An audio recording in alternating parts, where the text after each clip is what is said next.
Hola, me llamo Paula Sansone, soy la hija de Liliana Cristina Policastro Lipchaber y Daniel Sansone.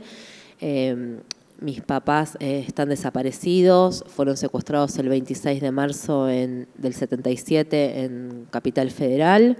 Y bueno, y a partir de ahí no supimos más nada de ellos. Yo tuve la suerte de crecer con mi abuela materna. Siempre con mi familia materna y paterna, siempre supe quién era. Bueno, después del secuestro de mis papás, que fue el 26 de marzo del 77, a mí me dejaron con los vecinos, me fueron a retirar con una notita con el nombre y el teléfono de mis abuelos maternos. Mis abuelos vivían bastante cerca de nuestra casa y me fueron a buscar. Yo estaba con los vecinos me devolvieron a mis abuelos y a partir de ahí, bueno, quedé con tanto mi familia materna y paterna, pero vivía más con los maternos, hasta que me escolaricé hasta los 6 años, que ahí empecé a vivir con mis abuelos paternos en Devoto. Ellos se conocieron muy jóvenes, trabajaban en el Banco Central. Mi mamá había sido egresada del colegio Bermejo número 2, fue el mejor promedio de todo el secundario del año 71, o sea, yo tengo un orgullo, eso se los cuento. Y cuando entró a trabajar en el banco lo conoció a mi papá.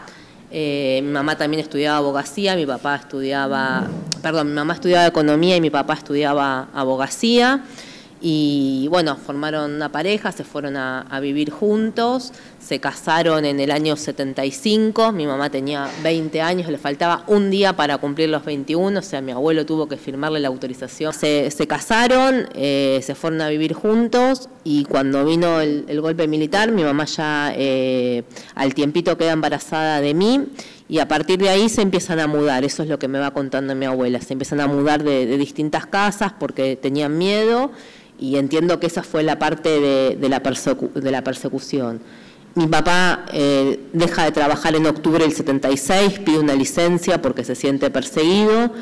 Mi mamá toma otra decisión, prefirió seguir con el trabajo porque estaba embarazada y pensaba que eso le daba cierta contención para poder tenerme, o sea que ella siguió yendo a trabajar. Ahí también nos damos cuenta como hoy en día parece como muy irrisorio, ¿no? Una pareja, uno pide una licencia y deja de trabajar porque tiene miedo y la esposa no, y vivían juntos.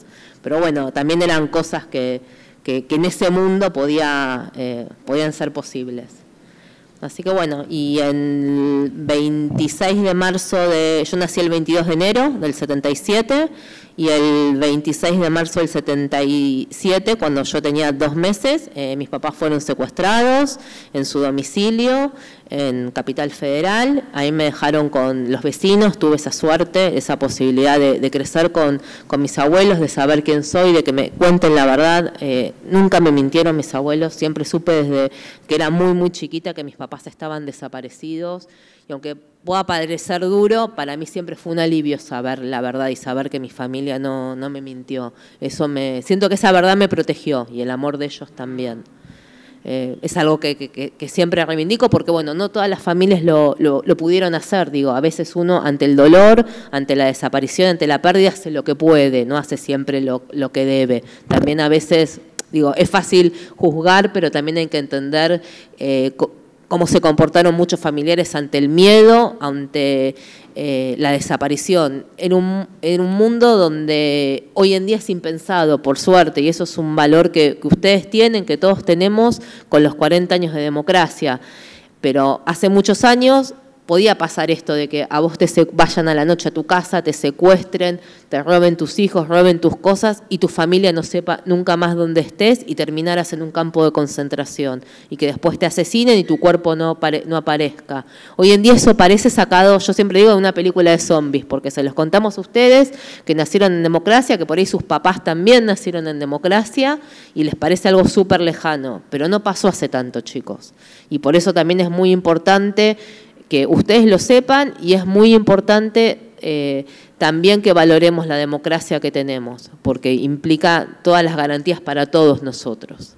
Lo que sé es, después del secuestro, los militares me entregan a los vecinos con el número de teléfono de mis abuelos, tanto maternos como paternos. Mis papás vivían en el centro, a la vuelta del Teatro San Martín, y mis abuelos vivían en el Retiro, o sea, vivían cerquita, mis abuelos maternos, y llaman los vecinos y le dicen que me vayan a buscar. Esto era después de las 12 y pico, y bueno, mis abuelos fueron muy asustados.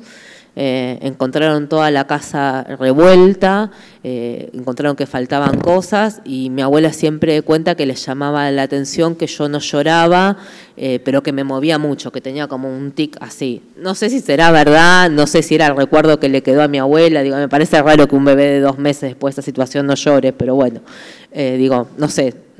Digo, estoy ahí, pero obviamente no tengo conciencia de ese recuerdo.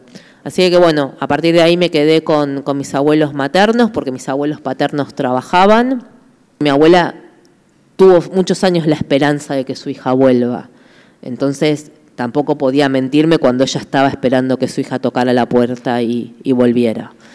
Y bueno, y me contó eso, que mis papás estaban desaparecidos, que se los habían secuestrado los militares, y la imagen que yo tenía de chiquita era una imagen que es rara. Me imaginaba que estaban detenidos en un colegio y que los hacían tomar distancia. Ese se ve que era para mí el acto de autoritarismo cuando era chiquita.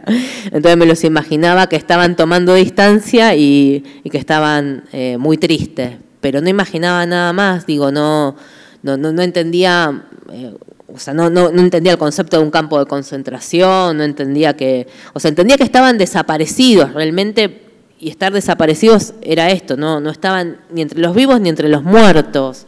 Digo, es triste decir eso porque siento que estoy parafraseando a Videla, ¿no? Que Videla dijo, los desaparecidos no están ni vivos ni muertos. Pero bueno, así crecí hasta que la primera noción así fuerte de la realidad fue cuando vi La noche de los lápices. Creo que, tendría, 12, 13 años, y fue un impacto brutal. O sea, fue tremendo. Ahí entendí lo que era la desaparición, lo que eran los campos de concentración, lo que fue el terrorismo de Estado, y bueno, y fue fuerte.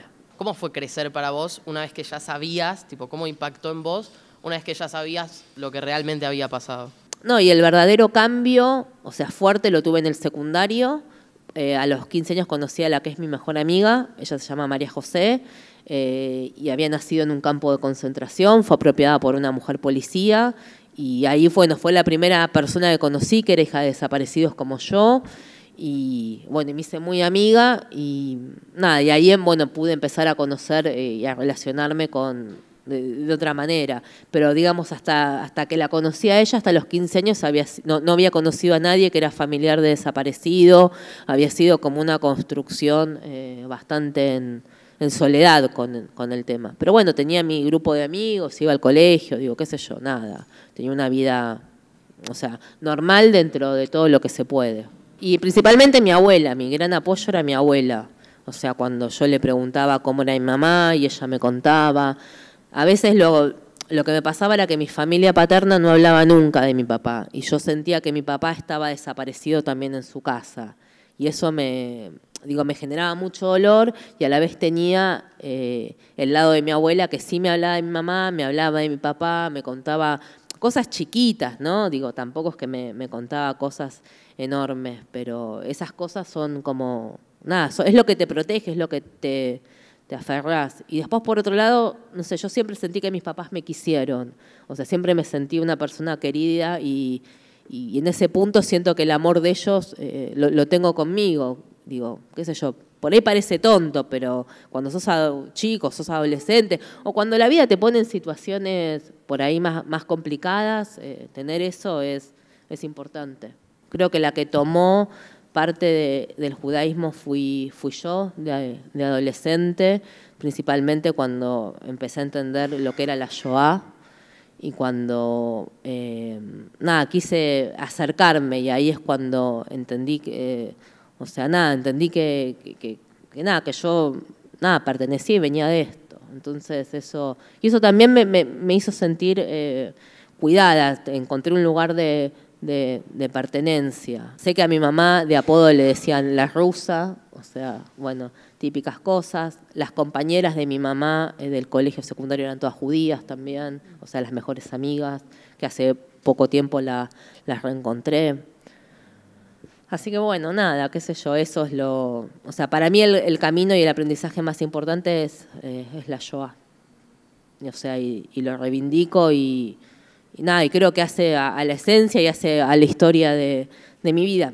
Nunca pensé, cuando tenía la edad de ustedes, que iba a pasar los próximos 20 o 20 y pico de años dedicándome al tema. Yo trabajo en abuelas desde que soy chica, desde los 20 años. Hace muchos años trabajo con la memoria y nunca pensé que esta iba a ser mi vida. O sea, cuando tenía la edad de ustedes ni a palos lo pensaba. Y sin embargo, bueno, te vas acomodando y son cosas que son importantes. Por eso también me parece tan importante que ustedes estén acá, que puedan escuchar este testimonio. ¿Cómo crees que tu historia influyó en tu manera de percibir la vida, tu esencia y tus propósitos? O sea, de chica me sentía bastante sola, me costaba, digamos, sentirme como, no sé, esa cosa de cuando la familia no sé, me sentía esa ausencia, por decirlo de alguna manera, respecto a mis papás, a la familia que no tenía, no sé, a las fechas tontas, ¿no? El Día de la Madre, el Día del Padre, que, bueno, hablando de eso que fue ayer. Y de chica me costaba más, de grande no tanto, digo, lo va superando, pero bueno, entiendo que sí, que hay un montón de decisiones que me marcaron. Digo, yo no fui mamá, a veces pienso que eso también, o sea, esa decisión estuvo basada en la familia que yo no tuve, digamos, más allá de las cosas que a uno le va pasando en la vida, pero sí, creo que en todo. ¿Y qué es lo que te inspira a vos a seguir luchando por la memoria de ellos? Contar la historia tiene distintas etapas, ¿no? Una cosa cuando yo era adolescente o joven en los 90, que en este país había impunidad, era distinto, digo, a veces te podías encontrar mucho con el algo habrán hecho, digo, una cosa incómoda. Cuando después de que empezaron los juicios y empezó, digamos, para mí un quiebre muy importante fue cuando se cumplieron los 20 años del golpe de Estado en el 96, porque hubo una marcha por el 24 de marzo muy multitudinaria. En ese momento no era feriado, o sea que tenías que decidir poder ir a la marcha. Y bueno, y ahí me pareció que hubo un acompañamiento muy grande de la sociedad. Pero me costaba, hasta determinado momento me costaba decir que yo era hija de desaparecidos, digamos, no es que lo decía súper tranqui. Con los años, cuando a medida que vas creciendo, me resultó mucho más fácil poder contarlo, poder decirlo. Y lo que me pasa a veces es que me cuesta más decir dónde trabajo, o sea, decir que trabajo en abuelas, digamos, a veces lo pienso un poquito antes de quién decirlo. Pero bueno, digo, a veces eso es lo que te tocó. Yo no suelo dar muchas entrevistas, no me gusta, digo, en esto lo hago porque me parece súper importante que quede para el acervo de AMIA, me encanta que las entrevistas vengan de parte de ustedes, o sea, vuelvo a decirles, la democracia y es un logro también para ustedes, para su futuro. Y bueno, nada, me cuesta, a mí me pasa todo el tiempo sentir que lo hago por ellos esto. Y sí, o sea, digo, a mí me pasó, o sea, mis papás estuvieron detenidos, esto lo sé, no desde hace mucho, en el Atlético, que fue el campo de concentración que estuvo debajo de la autopista y en Paseo Colón. Y durante mucho tiempo yo me preguntaba dónde habían estado, dónde habían terminado, después del secuestro. Digo, son cosas con las que convivís, más allá de la desaparición, la duda, esa ausencia, y esa duda la tenés, o sea, te atraviesa la vida. Y pude llegar a saber eso a través del equipo argentino de antropología forense y durante mucho tiempo, o sea, uno de mis grandes anhelos era encontrar los restos de ellos y poder enterrarlos. Hace unos años el equipo argentino de antropología forense nos dio una charla y nos explicó que lo que se había llevado el mar hacía más de 40 años no iba a volver. Y ahí entendí que ellos tampoco iban a volver. O sea que por más de que yo lo deseara, los restos de ellos no iban a volver. Nada, y después traté de hacer como pequeños logros por ellos, ¿no?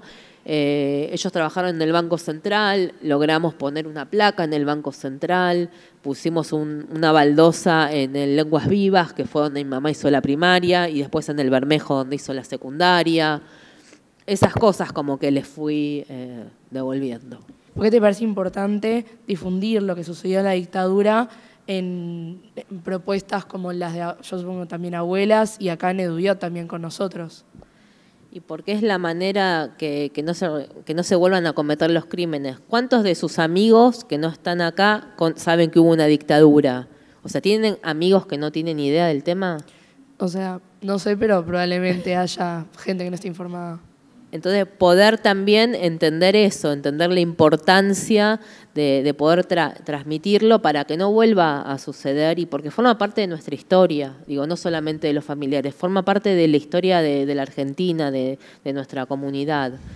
Y después, bueno, en el caso de Abuelas es más importante, si se quiere, o tiene una trascendencia, porque muchas de las personas que se están buscando están vivas. Abuelas sigue buscando 300 nietos o nietas que están desaparecidos, que nacieron en cautiverio, que pueden tener la edad de sus papás, que tienen entre 43 y 49 años y pueden estar en cualquier lado, y es gente que fue robada de su familia, no es que la familia los regaló, no los quería tener.